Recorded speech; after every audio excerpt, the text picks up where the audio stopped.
There is a particular kind of person you will rarely understand upon first encounter. They listen to you in a way most people are incapable of. They sense what remains unspoken.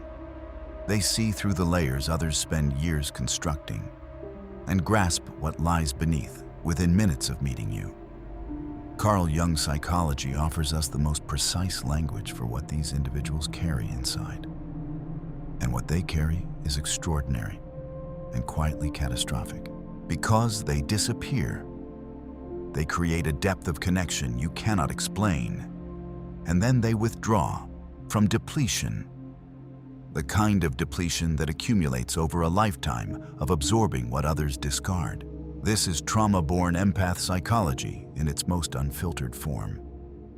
And Carl Gustav Jung, who spent decades mapping the architecture of the unconscious mind, left behind one of the most precise and sobering portraits of these individuals ever recorded in the history of psychoanalysis. This video is an examination of what happens inside the inner self of a person born with sensitivity beyond what any social structure can contain, and why Carl Jung's psychology warns that only a fraction of them ever find their way through. One foundational misconception requires correction before this analysis deepens. The phrase empath circulates widely in popular culture, typically carrying the suggestion of a gift, a heightened perception, an almost supernatural ability to feel what others feel.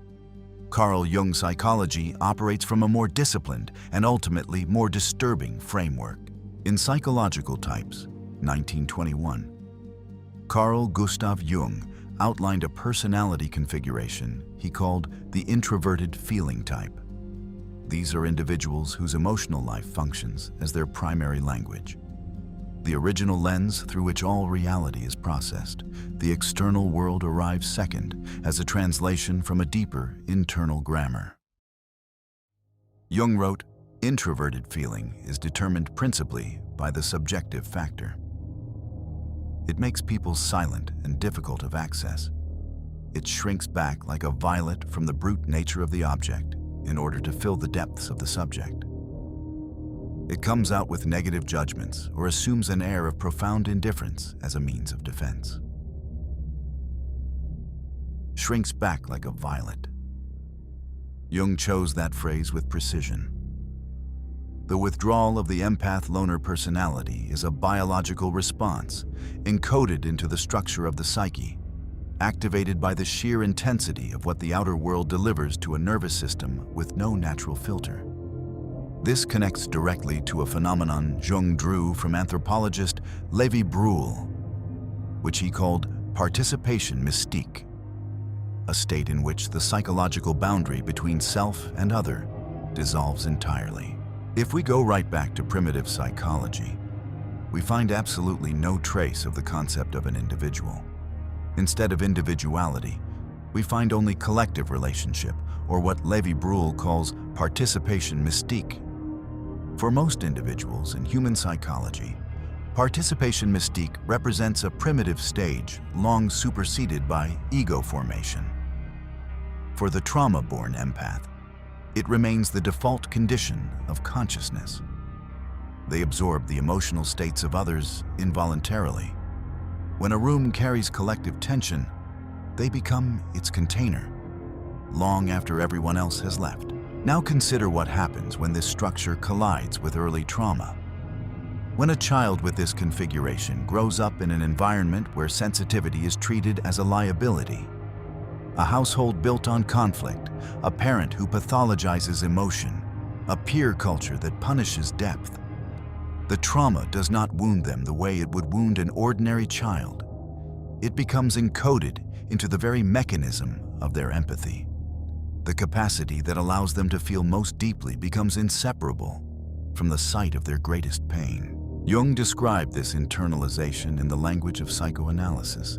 With characteristic precision, there is a constant influx of unconscious contents into the conscious psychological process, to such a degree that at times it is hard for the observer to decide which character traits belong to the conscious and which to the unconscious personality. For the trauma-born empath, this influx never slows. Their inner self processes experience at a register so deep that the boundary between what belongs to them and what they have absorbed from the surrounding emotional environment remains perpetually blurred. Every act of genuine connection reactivates the original wound. This is the specific mechanics of trauma-born empath psychology, and it is precisely what Jung's framework of the unconscious mind was built to address. When you encounter a trauma-born empath who has lived with this configuration for years, the first thing you notice is contradiction. They understand you in ways that feel almost uncanny, and yet they remain unreachable, warm and protected by a distance that no ordinary affection seems to cross. Carl Jung's psychology names this architecture with exactness. What appears as coldness from the outside is, upon examination, a three-layer defense system built over years, usually beginning in early childhood. The first layer, a persona too thin to sustain. In Carl Gustav Jung's model of the psyche, the persona functions as the social mask, the adaptive layer that mediates between the inner self and the demands of collective life. The trauma-born empath develops a persona so thin it is nearly transparent. The persona is a kind of mask designed on the one hand to make a definite impression upon others, and on the other, to conceal the true nature of the individual. Every hour spent performing social engagement, navigating a world that rewards extroversion and punishes depth, costs an amount of psychic energy that ordinary people never have to account for. Withdrawal arrives from exhaustion, encoded so deeply it feels like preference. The second layer, wound complexes that have never been processed. Carl Jung introduced one of the most consequential concepts in psychoanalysis: the psychological complex. Gustav. Complexes are in truth the living units of the unconscious psyche, and it is only through them that we are able to deduce its existence and its constitution. A complex is a cluster of emotionally charged memories split away from conscious awareness, now operating as an autonomous unit within the unconscious mind. For the trauma-born empath, wound complexes accumulate at an accelerated rate. Their capacity to feel deeply means they absorb more from each wounding experience than someone with a more defended psychological structure. The same sensitivity that creates these deep wound complexes is the very faculty these individuals use to navigate relationships. Every time they open toward another person, the wound complex activates. The third layer, a shadow entirely unacknowledged. In Psychology and Religion, Carl Gustav Jung wrote, "Good does not become better by being exaggerated, but worse, and a small evil becomes a big one through being disregarded and repressed." The shadow is very much a part of human nature, and it is only at night that no shadows exist. The trauma-born empath identifies with the luminous side of their nature, the care, the attunement, the generosity. Every quality incompatible with this self-concept, assertiveness, healthy aggression, personal ambition, frank anger, flows into Jung's shadow. By not being aware of having a shadow, you declare a part of your personality to be non-existent. Then it enters the kingdom of the non-existent, which swells up and takes on enormous proportions. Your devils will grow fatter and fatter. For the empath loner personality, the unintegrated shadow manifests as chronic, sourceless exhaustion. They rest and return depleted. They give and experience the giving as further diminishment. This is the inner self in conflict with itself. The first danger, absorbing the collective shadow. One of Carl Jung's recurring observations in human psychology is the scapegoat dynamic, in which the emotional refuse of a group unconsciously migrates toward its least defended member.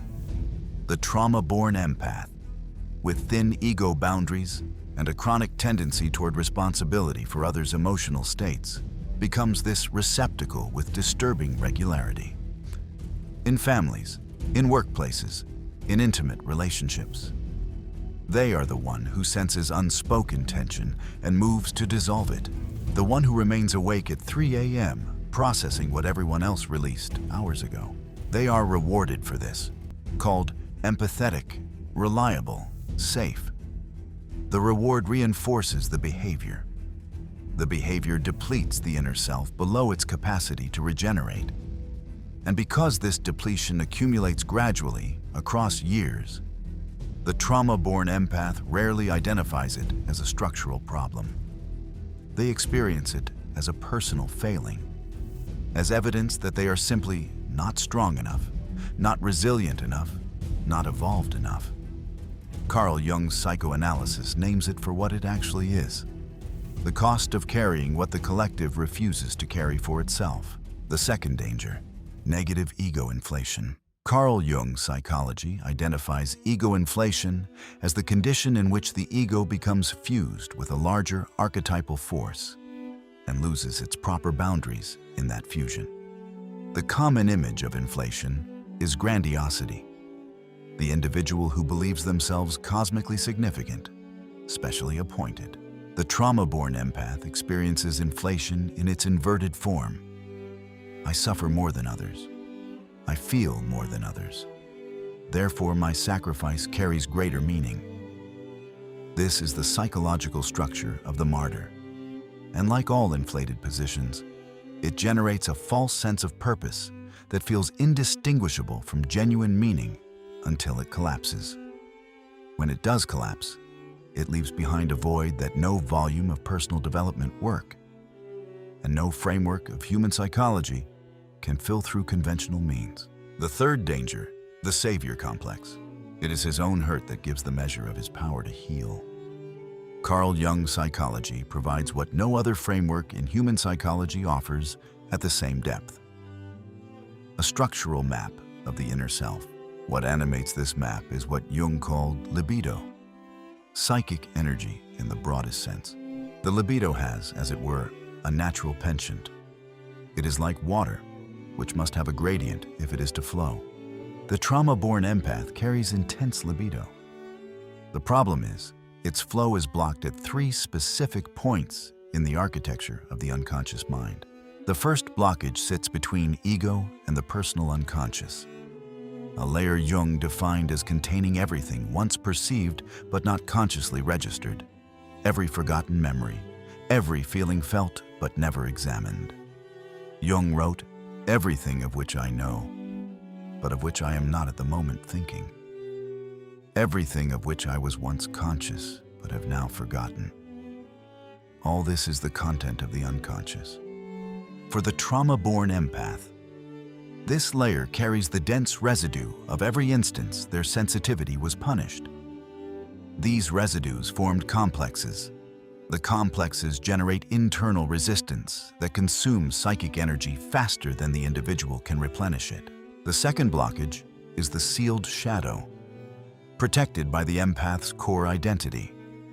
As Edward Whitmont, a student of Jung, observed, the shadow, when it is realized, is the source of renewal.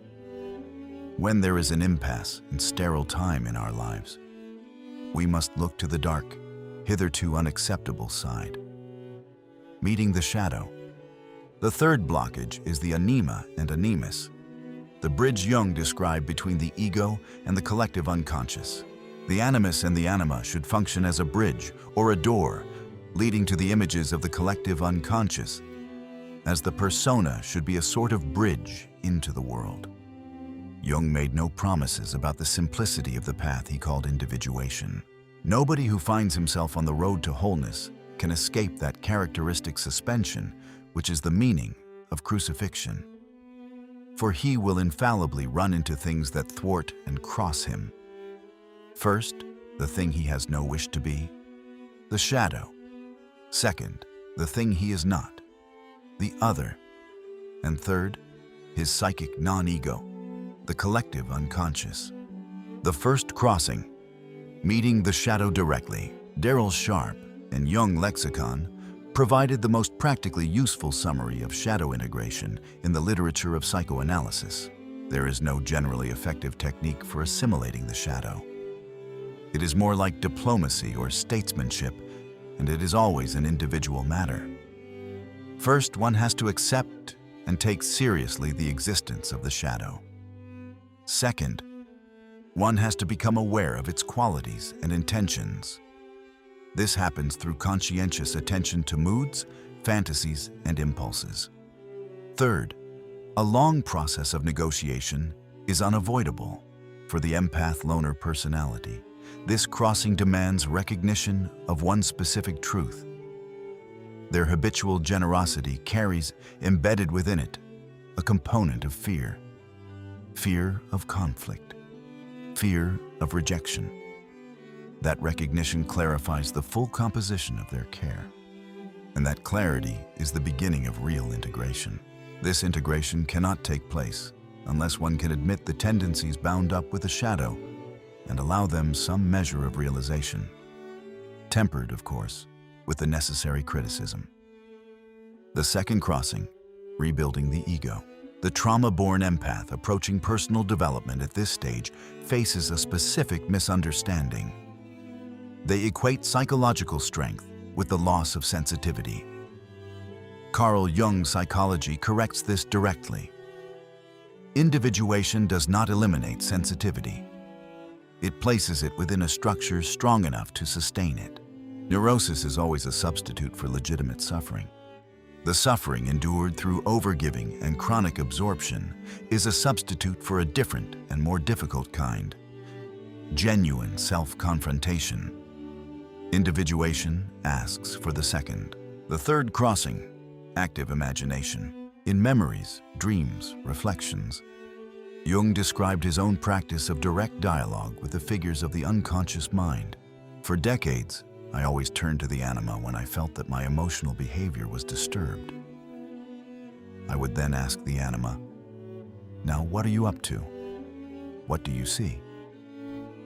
After some resistance, she regularly produced an image. As soon as the image was there, the unrest or sense of oppression vanished. Carl Gustav Jung, the architect of the most comprehensive map of the unconscious mind in psychoanalysis, used this as a daily practice.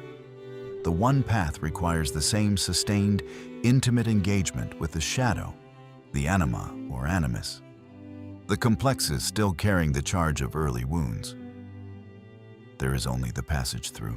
For people of more than average ability, the moral compulsion to be nothing but normal signifies the bed of Procrustes, deadly and insupportable boredom, a hell of sterility and hopelessness. CW 16. Barrier 1. Spiritual bypassing. The trauma-born empath carries natural spiritual facility. Meditation arrives easily. Altered states require less effort. This capacity becomes a barrier when used to avoid the emotionally costly work of psychological integration. A pattern psychologist, John Wellwood, named spiritual bypassing. Carl Jung's psychoanalysis is unambiguous. Action is the chief source of all becoming conscious. There can be no transforming of darkness into light and of apathy into no technique that circumvents genuine emotional confrontation produces genuine integration. Barrier 2. Intellectual understanding without felt integration. A significant portion of trauma-born empaths travel far into Carl Jung's psychology and human psychology. They understand the shadow. They can describe the anima and animus with fluency. They recognize their savior complex with clinical accuracy. They can cite the relevant passages from psychoanalysis literature. And they remain, psychologically, exactly where they began. Intellectual understanding and felt integration are two entirely distinct events in the economy of the inner self. Jung identified this gap with characteristic directness. The knowing of a complex and the metabolizing of a complex require completely different operations. The second involves the body, involves emotion, involves a genuine regression into the original wound that no amount of analytical distance, however sophisticated, can substitute for. As Jung stated in one of the most frequently misunderstood passages in his entire body of work, emotion is the chief source of all becoming conscious. There can be no transforming of darkness into light and of apathy into movement without emotion. The traumaborn empath who has read every book in Carl Jung's psychology, who has intellectually mapped their own unconscious mind with precision, and who still experiences the same patterns in relationships, the same depletion after connection, the same sourceless dread at 2 a.m., has encountered exactly this barrier. The map is complete. The territory has never been entered. Barrier 3, cynicism, the final foreclosure. The third barrier arrives after enough cycles of opening and being hurt.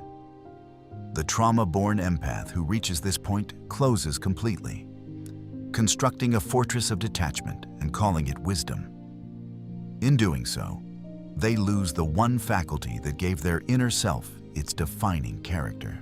Loneliness does not come from having no people about one, but from being unable to communicate the things that seem important to oneself, or from holding certain views which others find inadmissible.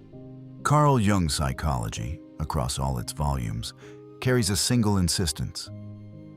The goal of psychological life is wholeness, not perfection. For the trauma-born empath, this distinction carries everything.